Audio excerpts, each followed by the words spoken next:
Well, today is Friday, February 14th in 2025, and we welcome you to our Chapter 49 podcast. Chapter 49 represents most IRS employees in the state of Indiana. My name is Larry Lannan. I'm a retiree, and I'm a volunteer in communications for Chapter 49. And we once again welcome to our podcast our chapter president, Duncan Giles. Thanks, Larry. It's always good to be here. Well, it's good to be here, but we don't have a lot of good things to talk about. Usually we try to start this on a light note, and I will say that it is Valentine's Day on the day Exactly. we are recording this, so we certainly hope that you and your Valentine are celebrating today. My wife and I decided it's so hard to get a dinner reservation on Valentine's Day. We actually celebrated a couple of days ago, so we decided to just have our own Valentine's Day, not exactly on that day. So we hope you enjoy it with your own personal way of doing that. We wish that federal employees were being shown a whole lot more love than they are, so we're not being shown that kind of love, sadly, on Valentine's Day. I do want to say one quick thing. I want to thank the many people who have spread the word about our podcast. Our podcast has added several hundred viewers and listeners, and we do appreciate that. And if you are watching or listening and know of other people who might get something out of this podcast, don't be afraid to send the link out. You can subscribe to the video version of it on YouTube. You can also subscribe to my series of podcasts. I do a lot of local podcasts, where I do a local news blog and podcast, but our Chapter 49 podcasts are on that same feed. So you are welcome to subscribe and just listen to the ones that you want to listen to, which would include the Chapter 49 podcasts. So with that, we are going to talk about the fork in the road. We're going to talk about return to office. We're going to talk about what's happening with probationary employees, budget, and some TIGTA issues with computers. But we will start with this fork in the road discussion, which has been going on for quite a while. It's been in the courts, Duncan, and it's had its ups and downs in the court system. So right now, I guess the most important thing for people to know is kind of give some background on where we have been on this and where we are as of the morning of February 14th, so people know what's happening as we speak now.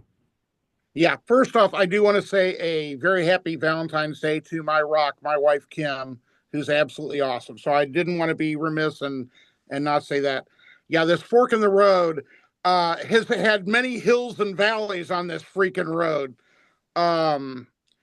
Basically, there was a court case brought by a couple of different unions, not NTEU, and I'll get into that for a second on why I don't have personal knowledge, but I guess that did not happen.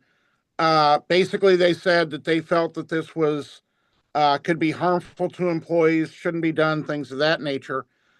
A judge, a federal judge where they brought this case, ruled against them earlier this week for the reason that they said that they had no standing.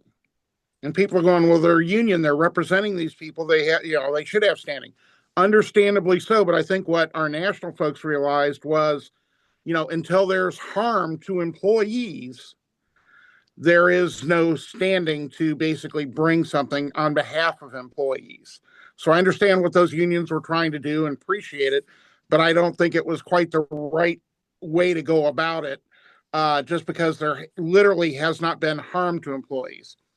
Has most everybody, if not everybody, has seen right after that court case, and this is one of the things I loved, they said, okay, we are closing this offer now at 7:20 p.m. They sent that message out at 8 p.m. So it had been closed for 40 minutes by the time they sent the message out.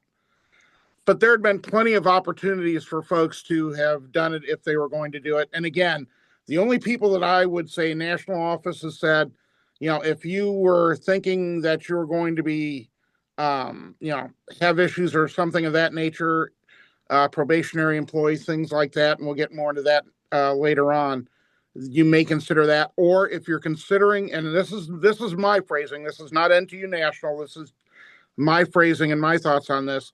If you are considering retiring during that time period between now and the end of September, and you were perfectly ready if it fell through to retire at that particular moment, at this particular moment, for example, then it might make sense for you to take that gamble. Anyone else, we would say, do not do it. Now, there are some now when they included the Vera offer for early retirement, that made it more attractive for some folks too, to be able to stretch that out and say, okay, even if I don't get the time off, I will be able to go ahead if I have 20 years in and I'm at least age 50 or 25 and, any age, I'd be able to retire. So that made it attractive to some too. And, I totally get if there are people that want to take that gamble. I totally understand it, totally get it, but realize that there's a significant possibility of a downfall.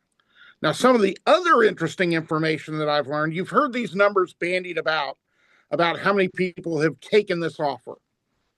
Okay, first off, we haven't seen any verification of these numbers. The second part to this is, from my understanding from two different sources, that if you send a question in to this hr@opm.gov address where these fork in the road things came from, and basically wanted a clarifying question, your name was put on that resign list, whether you said resign or not. If you CC'd your manager that you were resigning, the manager's name is now on the resign list. The big thing too, I want to say on this, people are going, oh my God, I'm on this list, I can't take it. You have not signed anything. This is almost like an intent, a letter of intent. You haven't signed anything. There's no contract that you've signed yet. There's no agreement. That'll come later.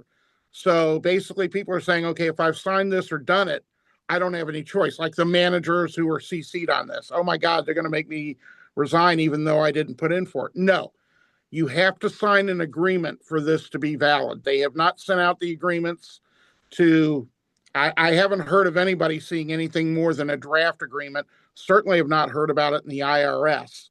But until you sign that agreement, you're not bound by anything. So I wanted to make sure that was clear too. So as everyone has said, this has been a really, really well organized situation. Well, a lot of good information there, Duncan, but I do want to say one thing. The one number that gets bandied about, and we don't know if this is an accurate number, is that 75,000 federal employees took this fork in the road. Let's just assume for a moment that's accurate. We don't know that it is, but let's assume it is. 75,000 out of 2.4 million federal employees. Do you realize 75,000 is not even close to the figure that we have for normal attrition in a year's time in the federal workforce? So what I think I would glean from that, and now 75,000 might be high, but let's just assume for a moment that's accurate. If it is, I think people listened to the advice the unions and other legal people were giving them, and not a lot of people took this fork in the road offer. I think that's worth mentioning, and I think it's very important that simply sending that email in is not an official resignation. That's very important to know. Yeah, you're right. It's one of those things that I think right from the get-go, the way it was phrased, and the whole situation, when you hear people saying, well, you need to get out of your government job and find a real job in the private sector and things of that nature, this just absolutely, I cannot tell you how it infuriates me. Everybody who's worked for the federal government, you did work for the federal government. I've worked for the federal government for over 30 years now. We're not in it for the money. We're not in it. We're trying to help directly or indirectly the American people. That's what we're here for. We're here to try and help people. And to have that work denigrated by others just because we're not out there chasing the almighty dollar, we're actually doing basically a service. The vast majority of people who are working for the federal government are doing this as a service. Whether you're in uniform, not in uniform, in the Defense Department or in the armed forces, in our folks in Customs and Border Protection who do a fabulous job, folks who are in, just any number of agencies, FDA trying to make sure that the public is safe, things of that nature. we're trying to help the American public, and to hear it denigrated and proposed to leave in such an awkward way, especially when it's got the connotation from the folks at Twitter who, the same fork in the road technology was used when Mr. Musk bought Twitter, and there were issues with getting paid. So it was already a situation where there was a lot of distrust to start with. Then you pile on some of the things that I find very disrespectful to federal employees. It makes it very difficult to be able to contemplate taking that offer unless you're in one of those situations I described earlier. And I'm going to have a little more to say about those issues in my final comment. So basically, the fork in the road has closed. Not that many people took the fork in the road offer.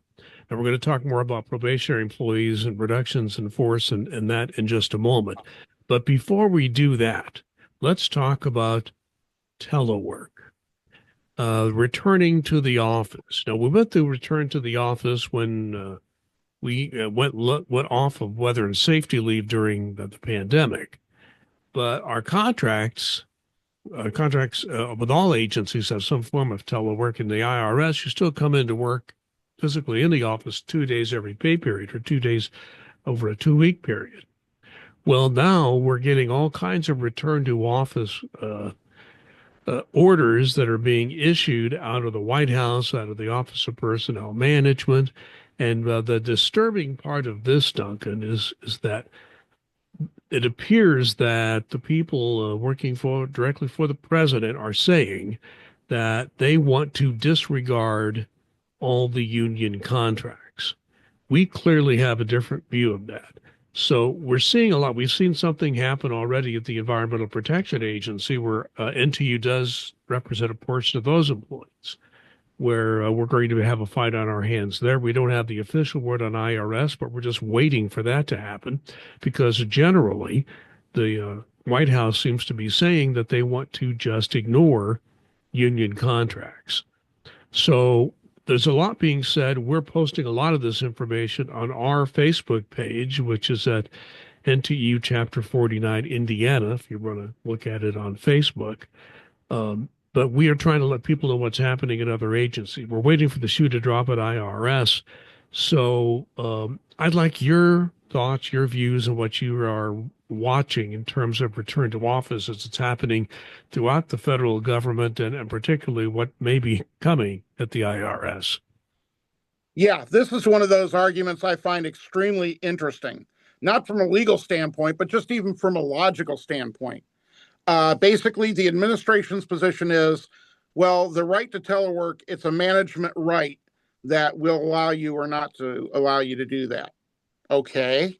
And when you negotiate that and agree to it in a negotiation, and it becomes, I don't know, let's say a collective bargaining agreement, let's just call it that.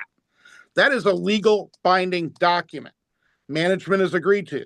They've gotten reopeners. As a matter of fact, for the IRS agreement, we had a reopener this past summer. This was not raised. Therefore, we're looking at this as that we have a valid and legal contract. Now, what's happening and what we're seeing in other agencies, and like you said, we're waiting for the other shoe to drop, and I'll get into my thoughts on that in a second, is that, we're fully, NTU National is fully, and I mean fully ready to go into federal court or take any steps previous to that we need to not have our contract basically ignored, abrogated, whatever you want to call it. Because, telework is a negotiated right. We've negotiated this. We've had telework for, 30 plus years in certain areas. So saying that, no, we're just going to put people back into the office. Okay, let's say we do put people back in the office. In many of our posts of duty across the country, where are you going to put them? We've been doing a space reduction projects for years because, okay, we're doing telework. So now we're going to be doing desk sharing or hoteling of desks. Okay, now we want to bring everybody back. You're not going to be able to do that. I'm hearing in different agencies, they're throwing people onto conference rooms where they're putting them side by side in different agencies. where is the, I would think a Privacy Act violation possibly right there, especially if they tried to do that with IRS. We are already maxed out in several of our posts of duty across the country, a lot of posts of duty across the country when I hear from my brethren. And, you can't put everybody back.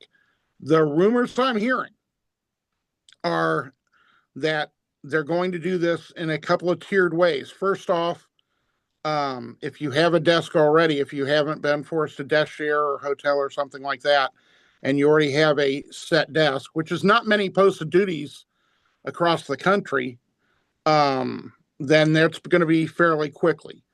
Then they're going to have to look to see, okay, how are we going to do space? And I can tell you locally and nationally, NTU is going to be jumping in with both feet if they try that. If we're going to be putting them in space that is not the space that folks are entitled to. And then you've got the remote people, the people who are, were hired, and this is more prevalent in other agencies of the IRS, but we still have a lot of people who are remote that don't even come into the office at all. Now, I'm hearing that these kinds of things could be coming up as soon as mid-March. I'm hearing that management, and this is not coming from IRS management. They are not the ones saying we want everybody back in the office. They understand they have a contract, but they're being told from above, from Treasury and above Treasury, to be able to bring these people back in for no apparently good reason. I hear that, okay, people on telework don't work. We've given them the facts. We've given them the studies that show people are more productive on telework, that over 50% of the employees in the IRS, for example, are not teleworking because they have, are in the office or, whatever, they're working every single day. And those that are teleworking are coming in per the agreement, twice a pay period or more, depending upon the type of telework they're working. Production is still very high. Leave usage is lower. Sick leave in particular, leave usage is lower. FMLA is lower, things of that nature, but they don't want to hear that. They just want the bodies in the office, and that's going to create its own specific set of problems, as I described. So I'm hoping I'm wrong, but I'm hearing it could be as soon as a month from now where they're saying, okay, we're going to start calling people back to the office. Well, Duncan, I think the important thing to remember here is something that you have said before and you emphasized again today, is that NTU is prepared to enforce our contract with every single legal option available to it. So there may be some edicts that will come down from management. You may see them tomorrow. You may see them in March. We don't know. But we do know this, that NTEU will immediately be working to enforce our contract. So again, we don't want you to disobey an order. If you're ordered to do something, do it. But you can be rest assured, we on this podcast, on our Facebook page, and if you register as a member at ntu.org, you will get regular updates from our national office and our national president, Dorian Greenwald. Yeah, and Larry, I do want to add something that is very important that you mentioned. If you do get an order to return to the office, even if we're going to fight it in court, unfortunately, sometimes that takes time. Do not disobey a written order from a management official that tells you to return to office. If you do, we will fight this. Let us know about it so we can, make sure that national office is aware in doing this. We don't want to get anybody caught up in insubordination. That's the big thing. We don't want to give anybody an excuse to try and reduce the federal workforce any more than they already are. So if this happens, we hope it doesn't. We hope we can get into a courtroom where we can ask a judge to stay this until they take a look at the legality of our contract, the fact that we do have an agreed contract. But if it does come to it where they say, okay, you're getting this, and if they give you if they say verbally, okay, I want you in the office on this date, you ask them politely, but you ask them, put it in writing. I need a written directive to do this. So just make sure that you get that. If you're having problems getting that, if they're only giving it verbally, contact your local union chapter here in Indiana. Please reach out to me ASAP, because we want to make sure that if they're going to do this, we're going to make sure that they have to jump through every single hoop to do it and to do it correctly. I'm sorry, Larry, to interrupt, but I wanted to make sure that was added. Oh, I'm glad you did, and that's why I mentioned it. Don't become insubordinate.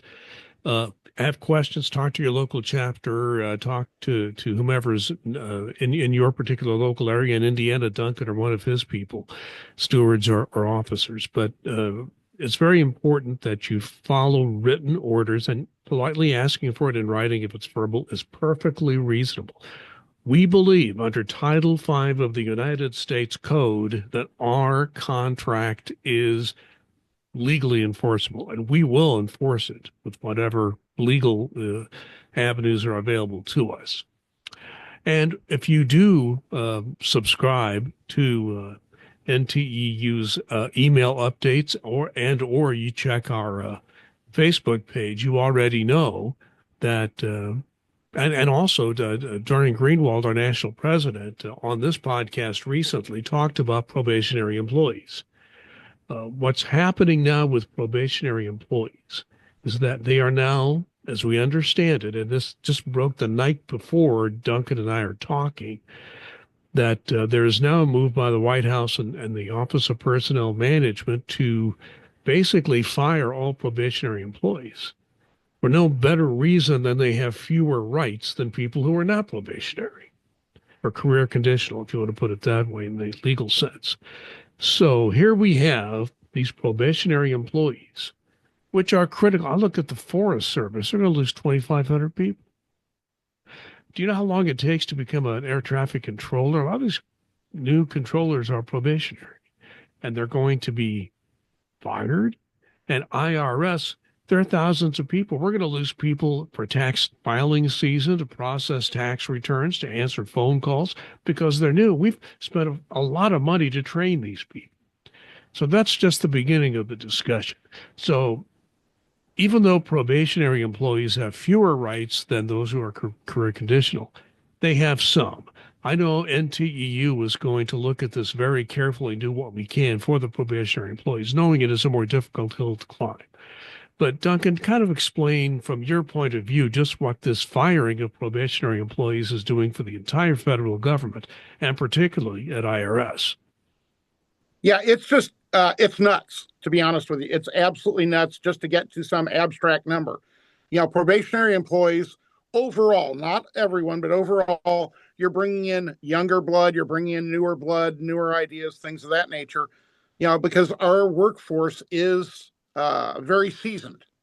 I'm not going to say aging, I'm going to say very seasoned. And we need to, bring in new folks. We've spent tens of thousands of dollars training these people. And now, because of a arbitrary time that they came in, okay, we're going to be letting them go. It's absolutely insane, especially when, in a legal sense, the only time that you're supposed to be able to release probationary employees is conduct. What have they done? Performance. They're not performing, up to satisfactory standards, or something has appeared in their background investigation that would bar them from working. If it doesn't mean any of these three, then it shouldn't be legal. Now, what we're hearing from other agencies, we haven't hit IRS yet, is that they're saying a lot of people are not, working satisfactorily. And these people have, performance reviews that absolutely say otherwise.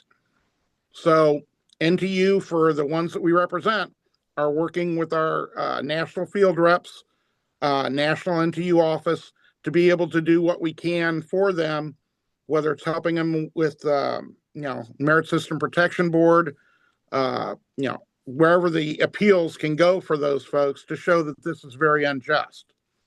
Now we come to probationary employees for the IRS. And overall in the U.S. Federal government, I'm hearing there are about 220,000 federal employees who fall under probationary status. Some are 1 year, some are 2 years, depending upon where they're at and what type of position that they hold. I haven't heard anything yet for probationary employees for the IRS. I'm curious and wondering if it's going to be during filing season. They want to make sure that filing season gets done, because especially in the service centers, but also in things like our taxpayer services, the phone folks. There are an awful lot of people in the probationary period during there, and I don't think who knows, but I don't think they would want that service to go down. I don't think they would want returns to be delayed because you're laying off a great number of people. So it may be delayed past that date, but we don't know for sure. We haven't heard anything yet.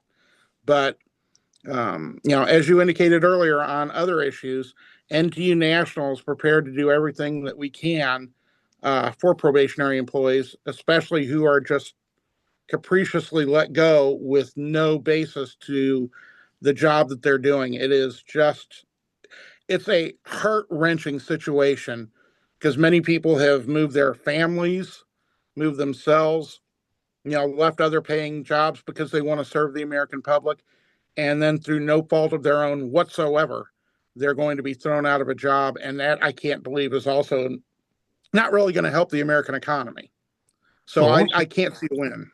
I mean, the other part of this, Duncan, is that IRS has been hiring enforcement people under the Inflation Reduction Act.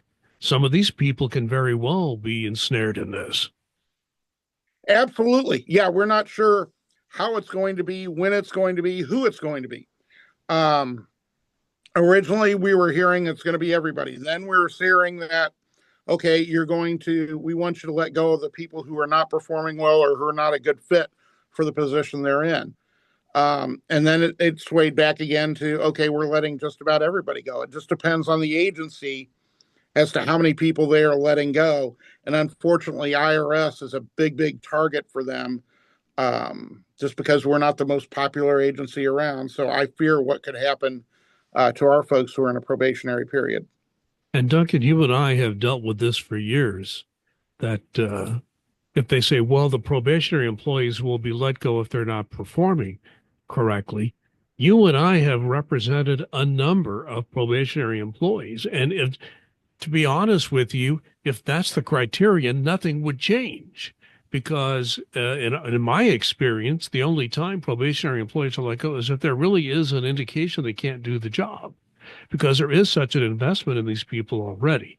So, I mean, if they're going to let people go for performance, technically that wouldn't change. But if they're going to say everybody is failing to perform, or most everybody is failing to perform, that's where there's a problem. And that's where NTU will step in and do everything we can. We will do everything we can to make sure these probationary employees are handled fairly. So, any last comment on that? Yeah, I can tell you that my indignation and just heart wrenching is felt by my brethren across the country, National President Dorian Greenwald, National VP Terry Scott, everybody at NTU, the stewards and officers of Chapter 49. I mean, everybody is just heartsick about this, and we will do whatever we can to help these folks out. Well, you mentioned March. Well, something else is coming up in March. Our continuing resolution runs out in the middle of March. We're watching the whole issue with the budget. There have been some efforts to put a budget together. However, Duncan, based on what I'm reading and seeing, nobody's put a budget together that will get a majority vote in the House. What's your view? I think that's exactly correct. It's like, okay, you bend one way or another, and you're not there's no perfect middle. There's no way to go down the middle to get enough votes, because the House has the majority has a very, very slim margin. So if you're basically saying, okay, we're going to go that way, you're going to have a certain number of that majority who are never going to vote for a raise in the debt ceiling, who never think we cut enough, so they're not going to vote for a budget. So you're going to have a bipartisan plan.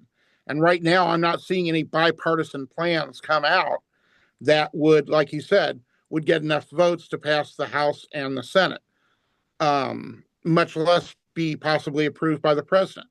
So there could be, we could be staring at a shutdown, and it could be another quite long one. That is why I absolutely am imploring people, be ready for this, be prepared. if you don't have one already, please, please, please start an emergency fund, build those funds up, because I am scared to death. If we do have a shutdown, it could be quite lengthy and we could be going without pay. And again, we're right in the middle for IRS employees. We're right in the middle of filing season, and they could say, okay, you're going to have your accepted employees. So you're going to have to work even though you're not being paid right now. You will get paid eventually once the shutdown's over, but you're not going to get paid right now, and you're still going to have to come in. And as people have told me, okay, what do I do about money for gas for my car if I'm not getting paid? And that's a huge issue for a lot of people. So please build that emergency fund up so you'll be able to be prepared for that type of eventuality. I know it's not easy, but I don't want anybody to be caught flat-footed by this. One last thing I want to talk about before we get to our final comments. We always are, it's driven into our minds at IRS. We need to be mindful of computer security. Duncan, you're hearing some stories around the country that the Treasury Inspector General for Tax Administration, better known as TIGTA, our internal security people, have been doing some security sweeps at certain offices to make sure that people are in fact securing their computer equipment. What are you hearing, and what should people be aware of as in regards to this? Yeah, I haven't heard it here locally where we are in Indiana, but there have been other parts of the country where apparently the folks from TIGDA are coming in and doing after-hour sweeps. And if people don't have their computers secured properly, then they are taking these computers and not giving them back until they have an interview with the employee the next day. So it's very important if you're leaving your computer at work, make sure that you have a cable lock on it, or it's put in a secure location, or it's in an office that nobody else can get to. Understand, please, that if you are on the email system, this is the government email system. They can literally read anything that they choose off of that. So Teams, email, all of that can be looked at. So please just be mindful of those types of things and be mindful of your computer security, because we don't want to get anybody in trouble on this. So, Duncan, that's very important. And one thing we need to keep in mind, and having been both a manager and a union official in my IRS career, remember that if you get dinged for security, that can have a major impact on your evaluation, because one error can knock that down. You might have a straight five evaluation. You get a security ding, it's going to take a hit on your performance appraisal. So please, please be careful on security. Make sure you're following all the rules. And if you're required to tether your laptop computer, get that thing tethered, correct? Absolutely. Great advice. Duncan, time for our final comments. I'll let you go first. Okay, mine is going to be, whether we've talked about an awful lot of issues here. Just know that whether it's the issues we've talked about or RIF, that don't there's no RIFs coming tomorrow. That the administration's talking about them, but that's a whole nother process that takes a long while. So don't worry about that right at the moment. We're going to be here from you. We're here for locally. We're here at national office. We're going to be doing whatever needs to be done for the employees. If you're not a member of the union, I have no idea why you wouldn't be, because right now we're your line of defense. We are the ones trying to make sure that you are properly treated. Nobody else is. I would strongly urge folks to do that.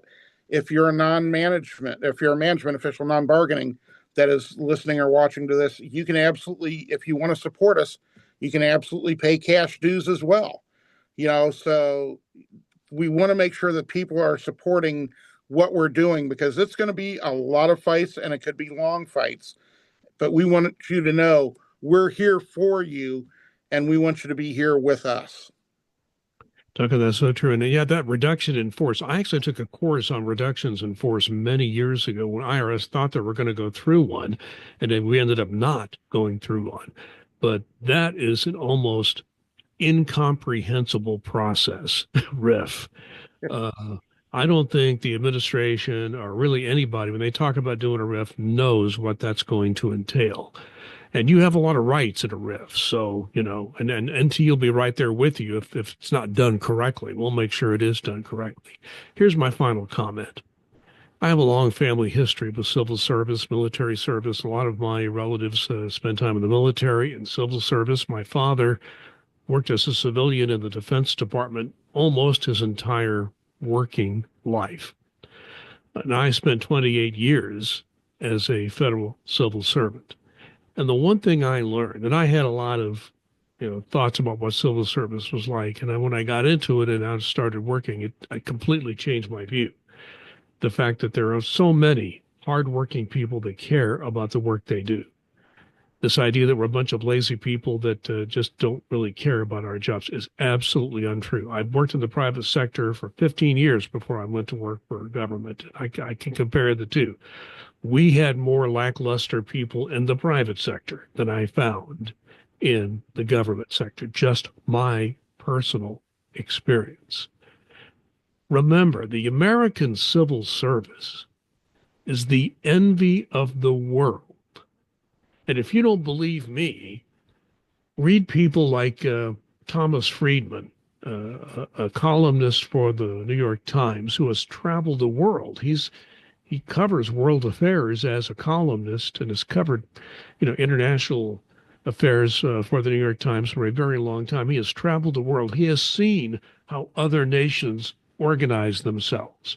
And he will tell you, our government agencies are so good compared with what he has seen in most other nations, even those much like us. They still haven't figured out how to do government service the way we do it.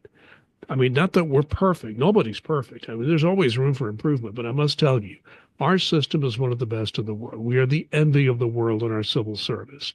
So when people come and just try to destroy and take a hatchet to our civil service, we are all going to suffer. We're going to suffer because wildfires won't be fought, because air traffic control won't be done, tax returns won't be processed, law enforcement will not be done the way it should be done in a professional manner, be it the IRS, the FBI, DEA, whoever you're talking about.